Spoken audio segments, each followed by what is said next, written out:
Good to have a little sip of this. The water, I assume, is still safe to drink in New York, huh? Actually, I gotta be fair with you. I'm only setting you up a little bit. It's just that I just love to hear the answer to that question. I ask that question everywhere I go. Everywhere I go, I say, how's the water? Haven't gotten a positive answer yet. Not one. Last year I was in 40 states, 100 cities. Not one audience was able to say to me, yes, enjoy some of our fine local water. It is pure and it is good. But nobody trusts the local water supply. Nobody. It means the system is beginning to collapse and everything is slowly breaking down. You see, I'm an entropy fan. When I first heard of entropy in high school science, I was attracted to it immediately. When they told me that in nature all systems are breaking down, I thought, what a good thing.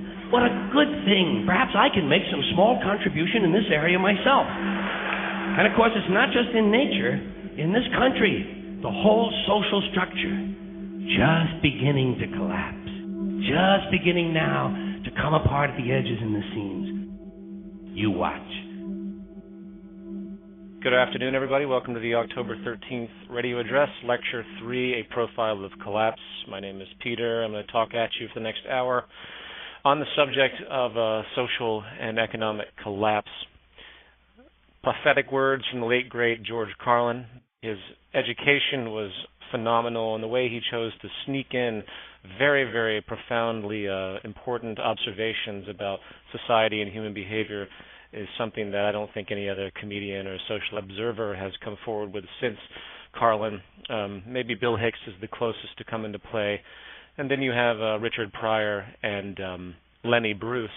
But Carlin's in his own field. I always loved that routine, and when I first saw it, it didn't really strike me as profoundly as it strikes me today. Think about the very simple notion of what a society is. It's supposed to be this system that's there to support everyone.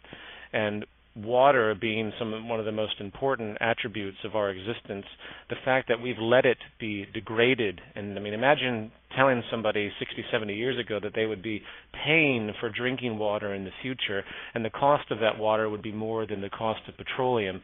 I think they would look at you like you were crazy. Of course, needless to say, water scarcity, water pollution leads to jobs for filtration, leads to industries to produce water. So, the more scarcity, pollution there is, the better it is for the economy, eh? Wouldn't surprise me in the future if air pollution becomes so abundant that people will have to buy special oxygen machines to put into their homes. This is probably right around the corner as far as I'm concerned. They'll have to buy these machines, and who knows, maybe they'll have a whole line of gas masks that people can wear outside. A special gas mask with Pokemon on them, just a typical modern life. You know what? Shit. Let's just pollute everything for the sake of economic survival. Let's give everyone cancer, and let's make sure there's as many diseases out there as possible, more vaccines to be generated, more medical establishments, more products to go along with the treatment of diseases. And finally, you have this subculture of people in wheelchairs hooked up to chemotherapy machines with their Pokemon gas mask on, wading through Walmart so they can buy their new plasma television and PlayStation so they can watch Are You Hot on Fox the next night. Excuse me. The point is this. There is no value orientation to making money, and there never, ever will be. The more problems there are, the more profit can be generated. So you can do the math intuitively about the general disposition for the welfare of society when it's known deep down that the more conflict, problems, pollution, and scarcity there is, the more money there is to be made and the more jobs there are to be created. This point will be brought up in the discussion even more specifically as we continue forward, but I want to present now the organization of this lecture. I have essentially broken this subject up into four dominant points. The first point is the monetary expansion policy that is global, which is essentially a pyramid scheme. The second point is the basic market psychology and the mechanics of the market system itself and the infinite growth paradigm. The third point is the advent of technology and this phenomenon we have come to know as technological unemployment. And the fourth point is essentially a combination of monetary expansion policy and market psychology, which has manifested what we know as Wall Street, the Wall Street derivatives market implosion with leverage, the bubble attributes of the system, the booms and busts, the nature of them and how they've unfolded in practice and in theory.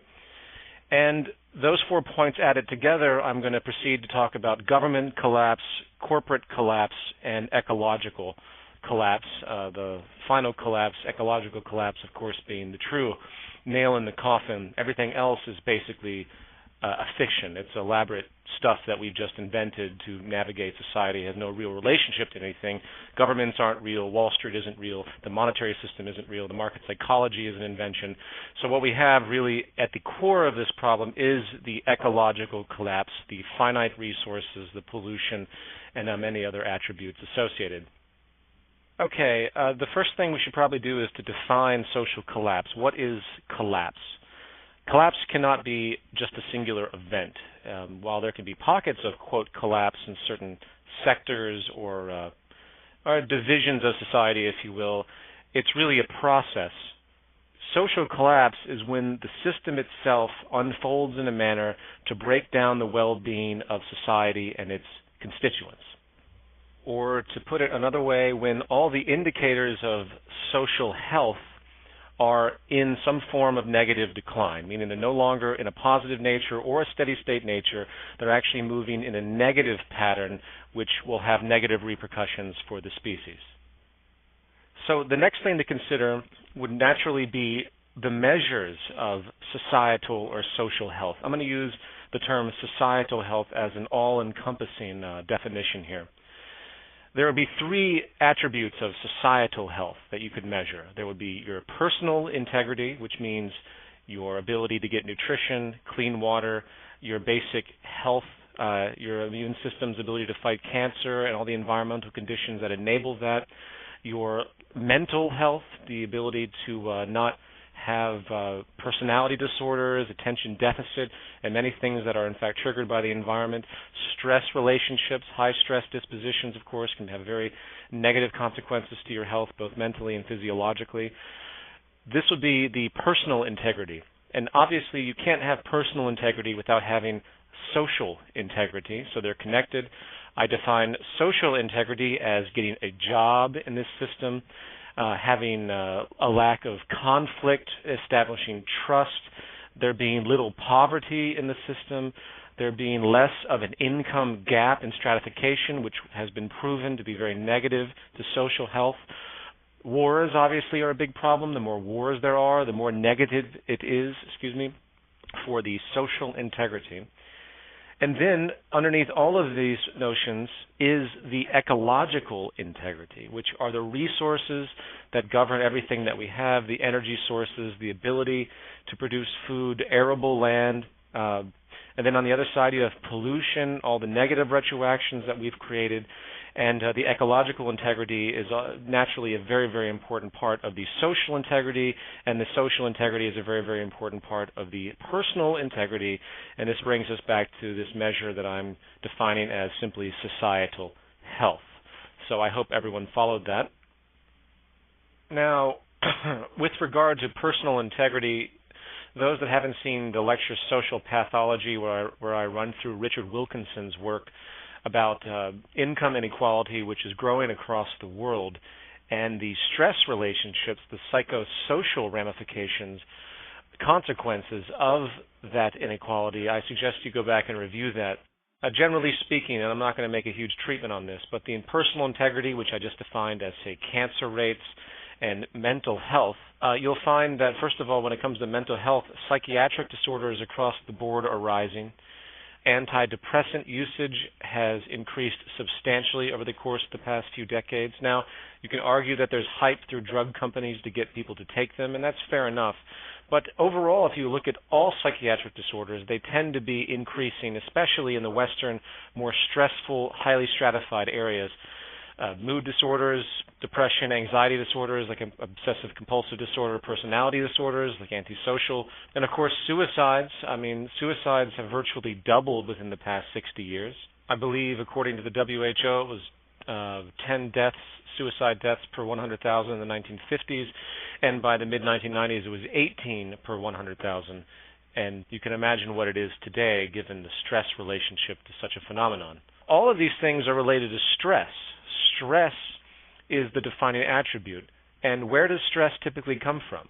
It comes from social pressures. It comes from job stresses. Remember the girl that committed suicide because she had her job application rejected 200 times from various businesses, and she wrote a suicide note to her family saying that her value was less because she couldn't get a job. This stuff is very, very relevant. I'm not going to go into a big treatment on that, but the personal integrity of the individual is definitely a risk, and the other extreme is cancer, of course, the physiological integrity of the individual. Obviously, cancer isn't the only indicator of physiological health, but it's a great general point to bring up because it's such an epidemic now, and for obvious reasons that are related to the environment. The WHO predicts that 21 million annual cancer cases will be diagnosed by 2030. That's more than 13 million deaths from cancer around the world by 2030. In 2008, there was only 7.6 million. So what we're seeing is essentially a doubling of cancer deaths and cases diagnosed within 20 years. This is insane. So the point here, and I'm not going to go into an extended treatment, is that the personal integrity of the individual is in very poor shape, and this brings us to the social integrity, which of course is what creates our personal integrity. The lowest common denominator of social integrity in the global market system that we all share is of course employment. So, how's employment doing across the world? First of all, it's very difficult to measure this accurately given the statistics that are provided by the United Nations and the countries without going to the core of the statistical evaluations to figure out what they're actually measuring. Just specific unemployment doesn't give a full picture. You have underemployment. You have people that are no longer on the books in their countries for employment.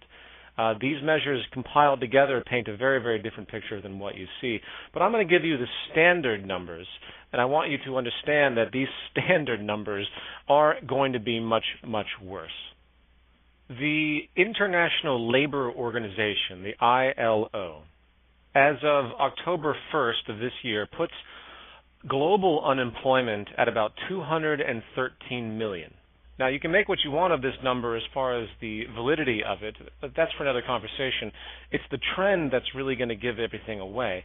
In 2007, there was 178 million unemployed. And now, in 2009, 2010, there's 213 million.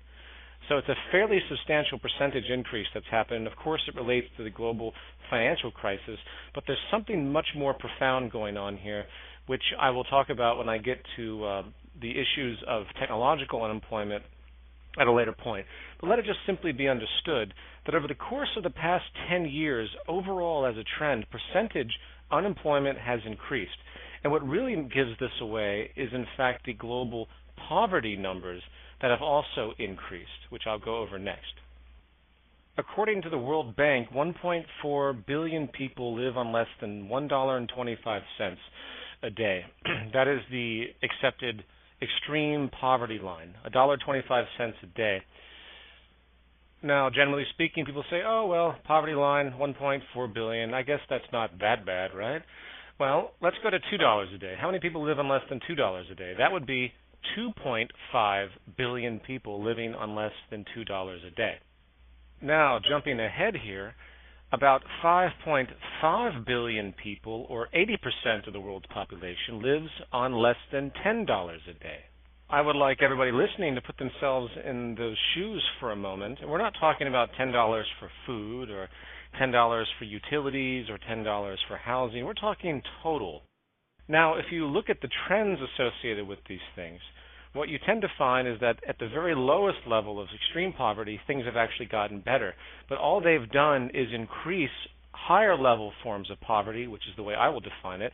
Anyone living on less than $2 a day, $2.50 a day, $3 a day, doesn't matter where you are, you're in extreme poverty. I would like any American to fly to Somalia, one of the poorest countries on the planet, with the intent to spend less than $3 a day on your rent, on your food, and I'd like to see how far you actually get. The so-called progress in the war against poverty has been a complete illusion. It has raised the standard of living, but only to a level that is still equally as absurd as the extreme rates they were prior.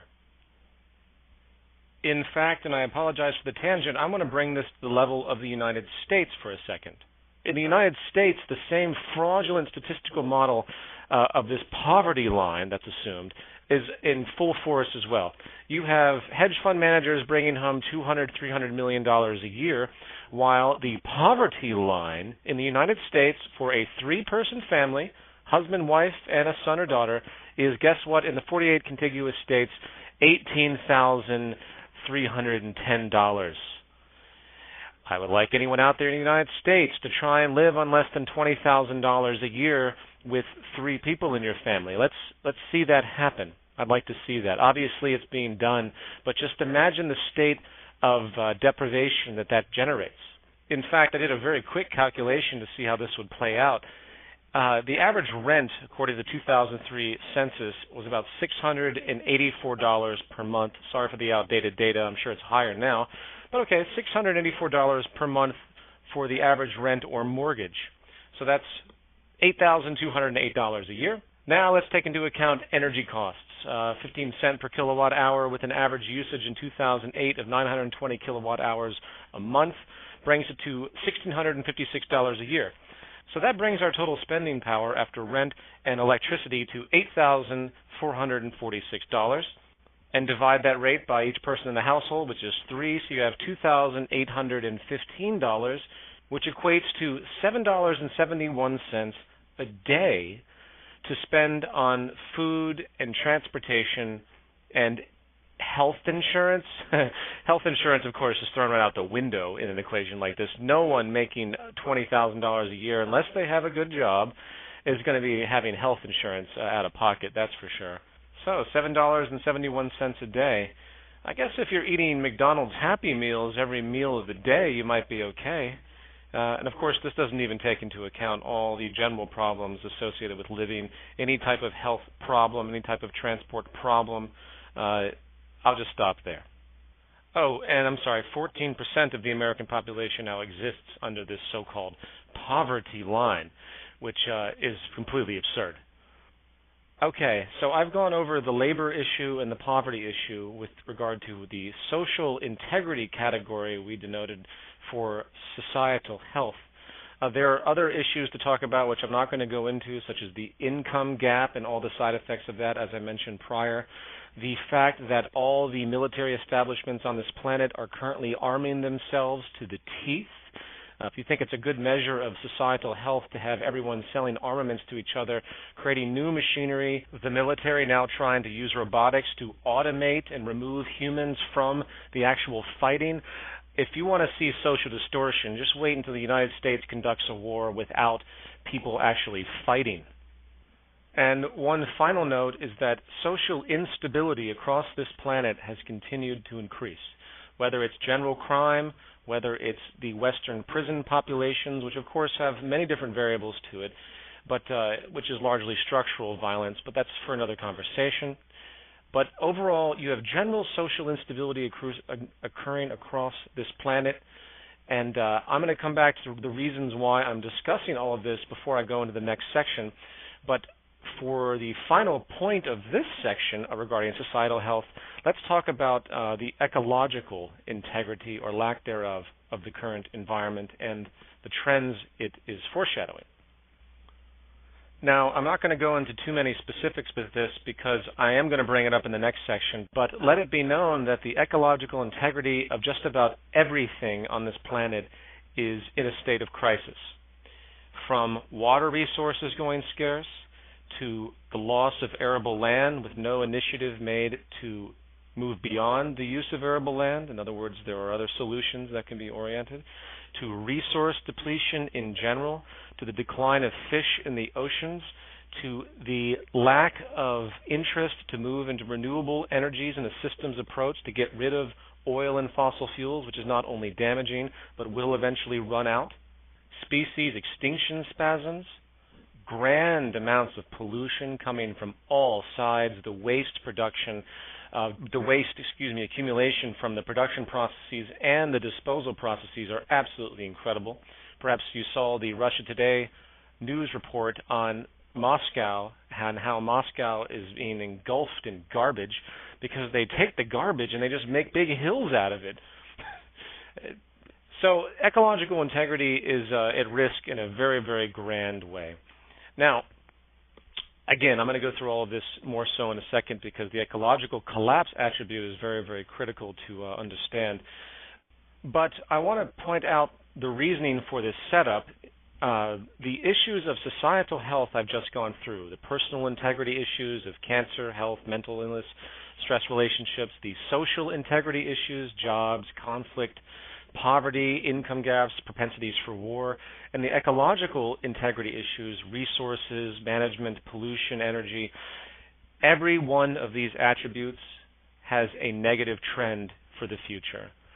None of it is going to get any better. The poverty is not going to get any better. The energy issue is not going to get any better. We are on a downward slippery slope, which will be capitulated by the mechanisms I'm about to describe, which, if left unabated, will comprise the end of the collapse sequence, if you will, of the socioeconomic system that we understand.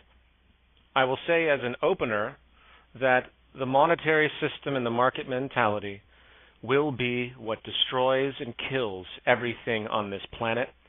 It isn't some group or human being. It is a value system cancer that has been set in motion, that people blinker out everything that might interfere with it.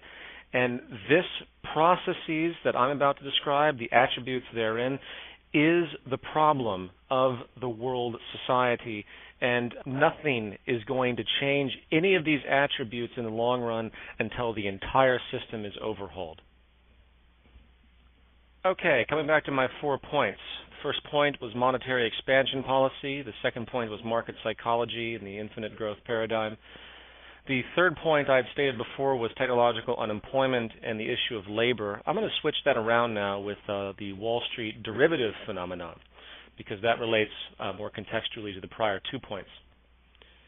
All right, monetary expansion policy. This comes down to the very fundamental process of how money is created in the social system, in the monetary system, and this system is used throughout the entire planet, virtually, without exception. Money is first created out of debt. That debt is very real, just like the debt any of us have on credit cards or anything else. Money is monetized debt. This comes in essentially 2 forms, though there's probably more. The first stage, which deals with the central banks of the world, they monetize treasury securities or bonds. They can monetize different forms of bonds even from other countries. The second level is credit. We know as credit in the general notion of loans from private banks. So if you want to get a loan out for your home, you are monetizing the debt that they give you. So the contract is essentially monetized, if you will. Your contract that you sign to repay invents the money that they give you for your loan to buy your home or your car or anything else. So subpoint 1, money is created out of debt. And then they charge interest on this debt, subpoint 2. The interest does not exist in the money supply. In other words, if I have $1,000 and I loan it to you at 10% interest, that means you have to pay back to me $1,100. Let's assume for a moment that the two of us are the only people in the economy. I know it's a very abstract example, but how are you going to pay back $1,100 when there's only $1,000 in the entire pool of money? This is what the interest phenomenon creates. So every time money is loaned out from debt, at interest, it creates more debt that doesn't even exist in the total money supply of any country or even holistically in the world when you put the math together. Subpoint 3, every time money is deposited into any account across the world, this thing called the fractional reserve system of money accounting kicks in. What this means is that the bank can make money on top of the money that you've deposited roughly in the equation ratio of 9 to 1. So you deposit $1,000, they can make $900 on top of that. They can now loan out $1,900 to anyone that wants to take that loan. That's why they call it fractional reserve banking. A myth about this is that they actually loan out money that they get. No, they don't loan out money that they get. They base their loans upon the money that they get through deposit. Subpoint 4 is an extension of subpoint 3 as far as the fractional reserve system. And what this simply is an observation that every single time anyone deposits money in any bank, whether central or private, the bank is able to repeat that process. And what this equates to, and I don't want to go through the whole equation, is that for every deposit that occurs in the banking system, approximately 9 times that amount can be created, in theory, out of thin air on top of it. So if I deposit $1 million into a bank account through the series of this deposit and loan cycle, $90 million can be created. Now, for those that are paying attention, what I've just described is a pyramid scheme, if you've ever heard of such a thing. A pyramid scheme is where money is put into the system to feed the necessity to pay out money at the top. But the money can't be paid out of the top unless it constantly comes in from the bottom. And this is exactly what this system is. Because of the use of interest, there is always more outstanding debt in the system than actually exists. And the monetary creation phenomenon of the fractional reserve system only compounds this and makes it worse.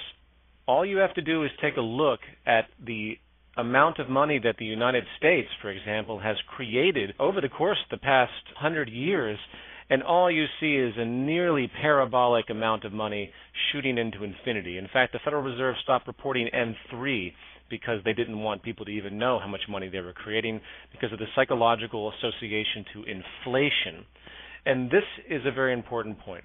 We'll call this subpoints 5 and 6, which would be inflation, which if you go through history, everything has been inflated through the monetary system. I mean, how cheap was bread, say, 20, 30 years ago compared to what it is today? Very easy to measure. And then debt, subpoint 6. Debt has increased almost in lockstep with the increase of the money supply in America. And why? This would make perfect sense because money is created out of debt. You cannot have a system where money is created out of debt and expect anyone to ever be free of the ramifications of debt. And the only thing that can possibly happen in a system like this is complete and utter failure and collapse. Nothing can grow forever, even the money supply, because the end result is always the same. 2 results: debt collapse and inflation or hyperinflation. Inflation has been stifled right now in our system for many reasons I won't go into, but debt collapse is what is currently happening across the world, in part because of this monetary expansion system, something that no one is willing to face, that you don't hear any newscasters talk about. I wonder if even the President of the United States even knows what the fractional reserve system is. Now, people often say, well, how is this possible? How could there possibly be a system like this? Well, the attempts have been to regulate it through many different processes of monetary expansion and contraction, which, while never stopping the expansion overall, does temporal things to make the illusion work. Central banks are there as the lender of last resort to try and deter failure or to step in anytime failure or liquidity problems emerge within the banking system. That's the job. And because of this policy, even the Federal Reserve and the central banks themselves can fail as well. So they have the World Bank. So they had to create another lender of last resort, the World Bank. It's all a big cosmic game and a big delusion. None of these organizations have any actual wealth of any kind. There's nothing to define wealth. They just simply print money and they operate with the same basic principles. And they work in this hierarchy to give the illusion that there's some type of empirical power and that this money and wealth actually exists somewhere when it doesn't. It's just bookkeeping entries. So why has the collapse materialized where it is now is another good question. Fundamental market theory denotes booms and busts. All a boom is, all it is, has nothing to do with production, has nothing to do with sales.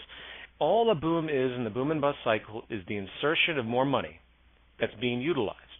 All a bust is the contraction of money, which usually happens from there being an overload of money within the system, which creates debt collapse, or when inflation becomes a foreshadowed problem, so they have to pull back monetary expansion, increase the interest rates, so they can curtail the possibility of inflation in the short term, of course, because if you look at the historical record, again, inflation is still constant, which makes sense. However, it's not economically comfortable for there to be recessions.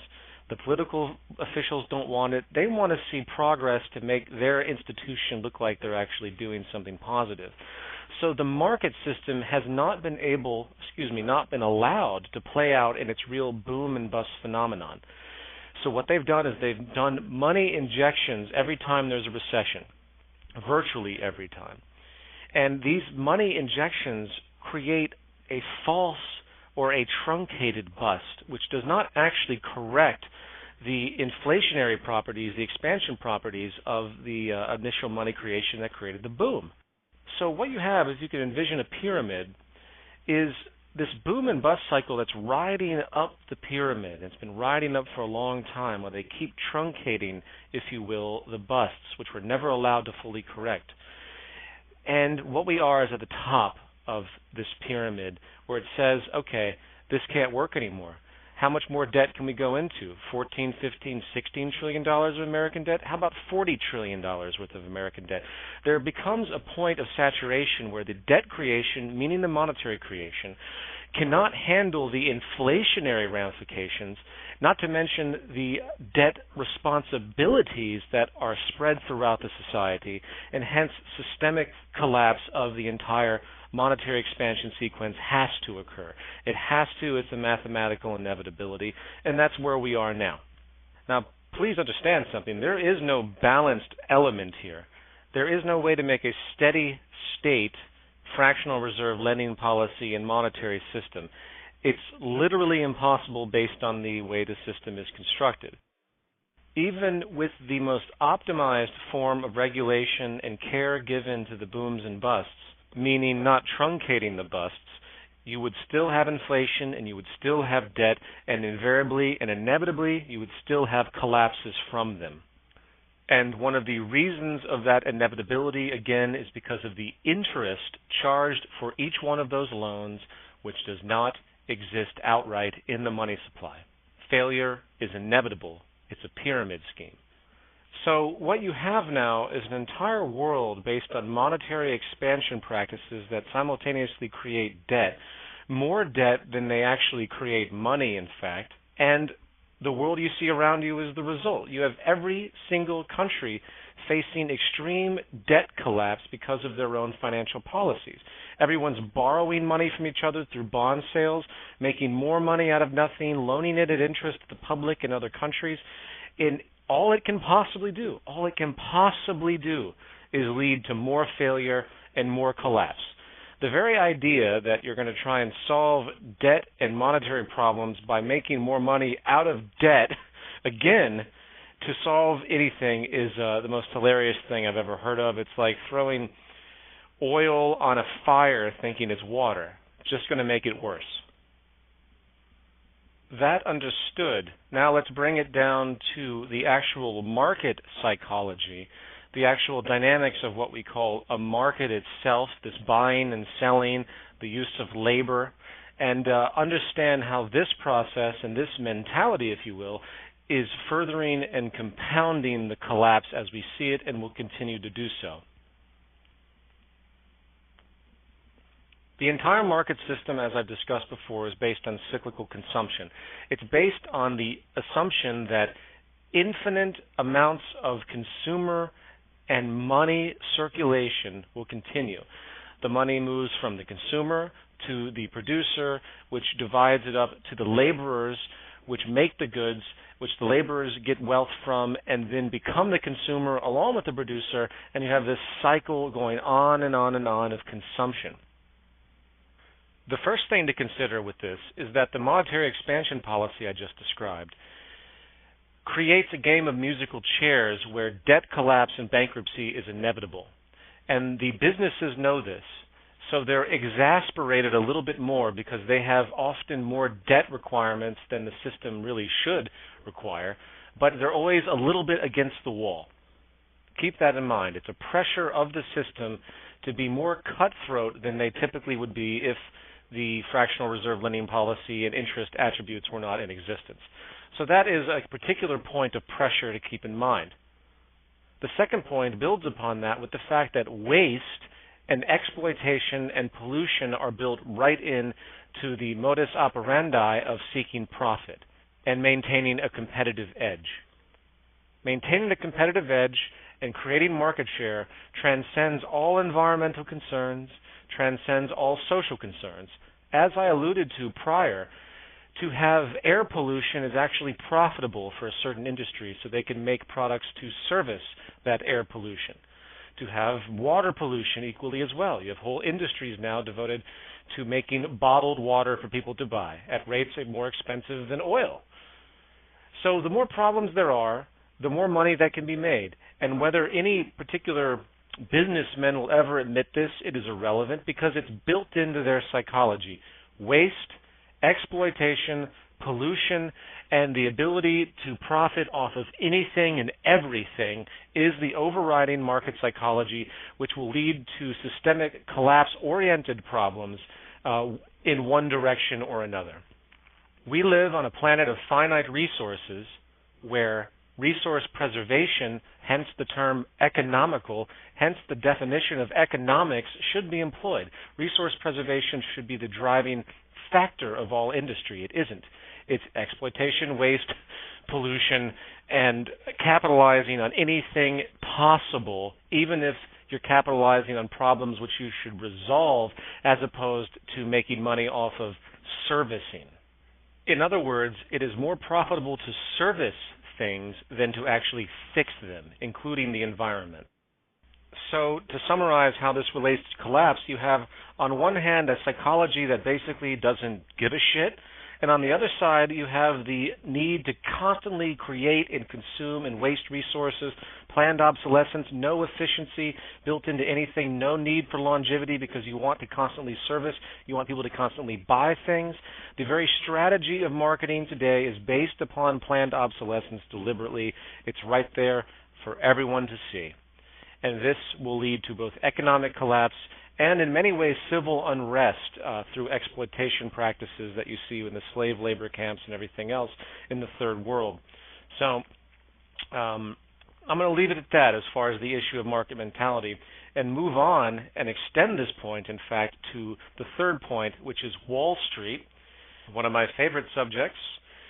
If you haven't seen the new Wall Street that was made by Oliver Stone, I do recommend it. It has a lot of great underlying themes, including abundance versus scarcity, renewable energies versus fossil fuels, the fact that you can profit off of scarcity as opposed to abundance. It also showed within the film as an example, granted it's not making any speculations, but it denoted that there was a financial institution that profited off of the collapse of the credit default swap derivatives market, which led in 2008 to the collapse of which triggered, in 2008 to the collapse of the entire financial system, and how groups were shorting that, knowing it was going to happen. And you can rest assured this actually did happen in reality. The individuals that are privy to these understandings behind the curtain know exactly what's coming with a long enough period of time to foreshadow it. And this brings me to my first point regarding Wall Street, and that is the fact that you make money on the way up and you make money on the way down. People can profit off of the collapse of third world economies in this system.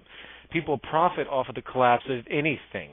People make money off of the rise of precious resources that the more they speculate upon it, such as oil, the more it will injure the rest of the world, such as in 2008, the big oil burst that happened, which was shutting down schools in certain regions in America because they couldn't afford to pay their gas bills, whether it was the school bus or things to heat the establishment. Yet people make money off of it. They don't see that. They don't see the ramifications of that.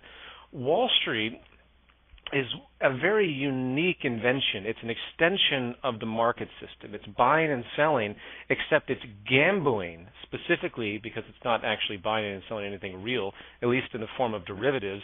And I will debate people whether true investment even exists at all in the trading mechanism, because it really doesn't. Once things go IPO, fine, yeah, money's been invested, but once the shares are out there and it's just trading hands, it doesn't do anything to the company really, except create this false barometer of value as it's traded up with the speculative aspects that they can base things on, but it still isn't real. It still isn't real whatsoever.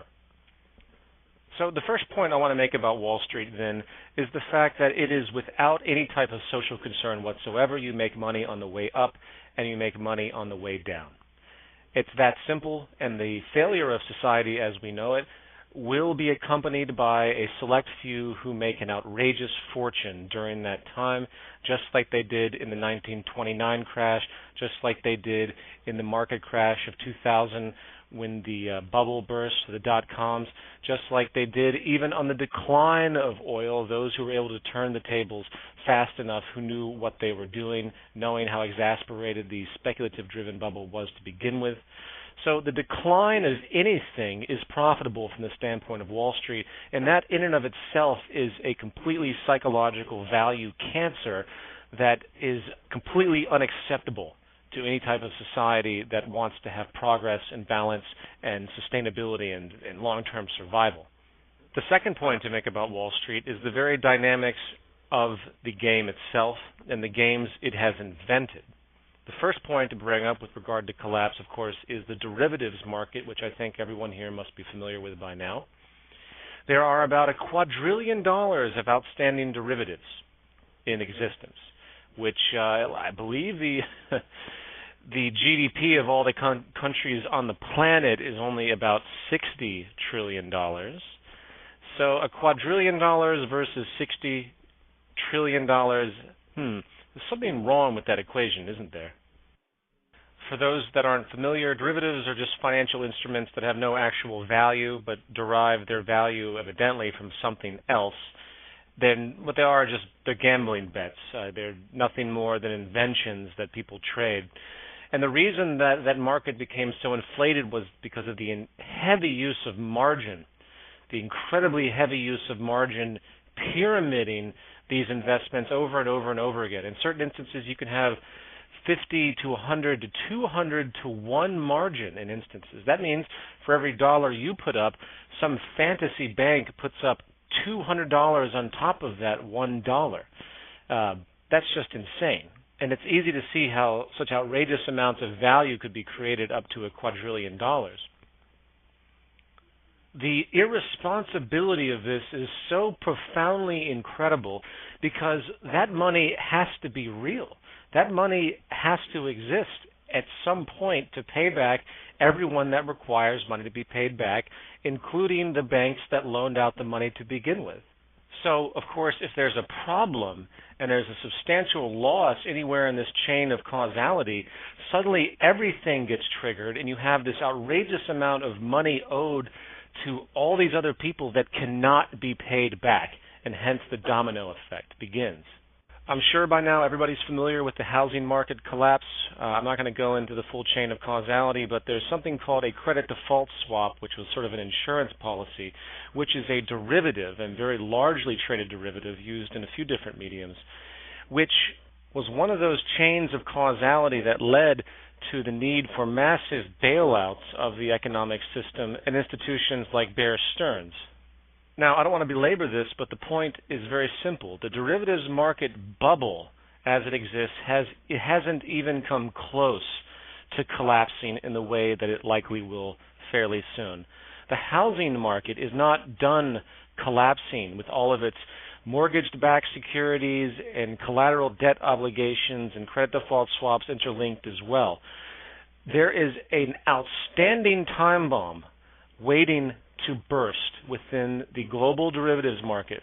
All it takes is the right combination of defaults and failures to meet responsibilities for payment. And when you remember that the groups behind these trades are not just individuals, they're massive institutions that stretch tentacles into almost every major industry, then you begin to see the crisis that has emerged from the entire Wall Street phenomenon, both intrinsically in and of itself and the use of these gambling derivatives that should have been outlawed years ago. But even if they were outlawed, it only would loosen the pressure of the problems that's generated by Wall Street in and of itself. The final thing I want to talk about with regard to Wall Street is the phenomenon of bubbles in the investment community. From the tulip mania many centuries ago in Holland, where people were trading tulips up to outrageous prices based on no intrinsic value whatsoever. You can't eat a tulip, it will eventually decay, yet they were going for the price of homes. You have these bubbles that continually occur in society. Jumping ahead, you had the dot-com bubble, investment speculation, everything constantly going up, which we know can never continue. Then we had the housing bubble. Of course, we see where that's at today. And the next bubble is hard to find. I believe it's partially the derivatives bubble, but it's a little loose right now because of the pressure on the system overall. Perhaps I'm not up to speed on where the bubble is at the moment, but I want to point something out, is that's the correlation of monetary expansion policy to bubbles.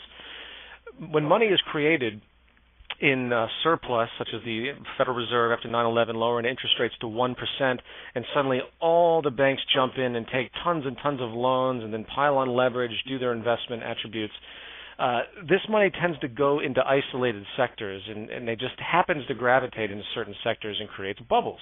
It is one of those characteristics of the system that is only problematic.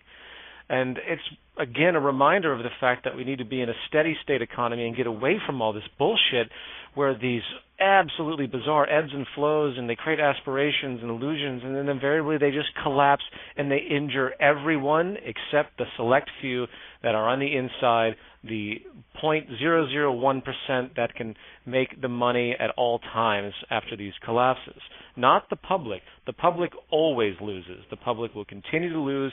Wall Street is not designed for the public to gain anything except with the very subtle mutual funds, which, as you'll begin to see very soon, as more liquidity gets put into the system and inflation increases, the market will begin to tip. The only reason the market in the United States has maintained the averages that it does is because of the perpetual liquidity being injected into the system, which naturally goes into the market system. And back to my point, creating bubbles. That's what it does. So bubbles are extremely destructive is my point. I've jumped around a little bit on this, but Wall Street is a time bomb. It's an atrocious idea. It's an extension of market psychology. It's an extension of what we call the free market.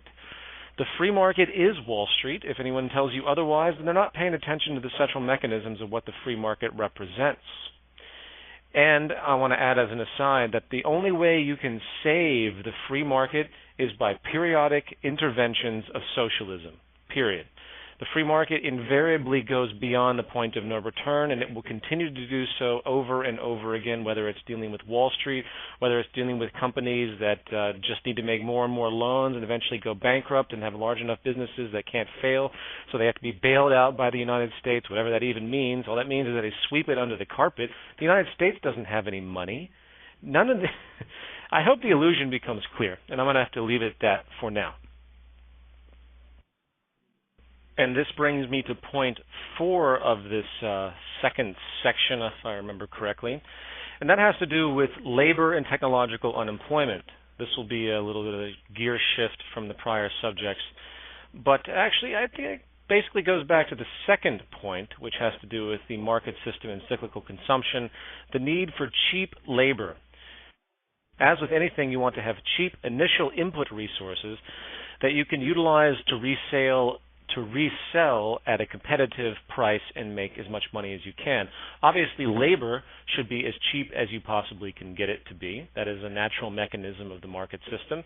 That is why we use slave labor in the third world, and that is why mechanization, the use of machines to replace human labor, is growing rapidly across the world as well, especially in the West. The issue of technological unemployment has been a debate for many, many years, And of all the books that I've read on it, the general economic conclusion tends to be very short-sighted, though probably accurate for the time period, and that is that there is displaced labor, but eventually that labor manifests new skills and it's reemployed somewhere else. What's happening now is very different. What's happening now is that the rapid increase of mechanization and technological capacity and computerization, the rapid increase of technology is outpacing any form of relocation of labor. And this is becoming common understanding now. In an LA Times article of October 4th called "Automation is Increasingly Reducing U.S. Workforces," it details exactly what the Zeitgeist movement, the Venus Project, and Jacques Fresco, even the technocrats, have discussed for years and years and years. And that is the reality that technological innovation is becoming too cheap. It will continue to become too cheap and too efficient. No need for vacations, insurance, health care, and hence humans will continue to be offset by mechanization. There's a quote in this article, aforementioned article, by Alan Sinia, the chief global economist at Decision Economics in Boston, and it states outright, "If cheap technology is available, you substitute technology for people." Well, that's true, and that's fundamentally a principle of the market system. And what you have here is some economists have called the contradiction of capitalism. And this is a staple of the failure of this system, the failure of the market system, the failure of the idea of competition and labor for income and everything else, the failure of the intrinsic mechanisms of the so-called free market labor market system is occurring right now because of the technological innovation of machines. In fact, I want to quickly just read a little bit more of this article, if you don't mind, because there's certain statements that just ring so beautifully true with everything that we've been talking about. It says, quote, "Crisis is a catalyst for change. With their businesses hammered by 9/11, airlines cut labor costs by switching to computer kiosks to check in customers," said Greg Buzek, president of retail technology consulting firm IHL Group.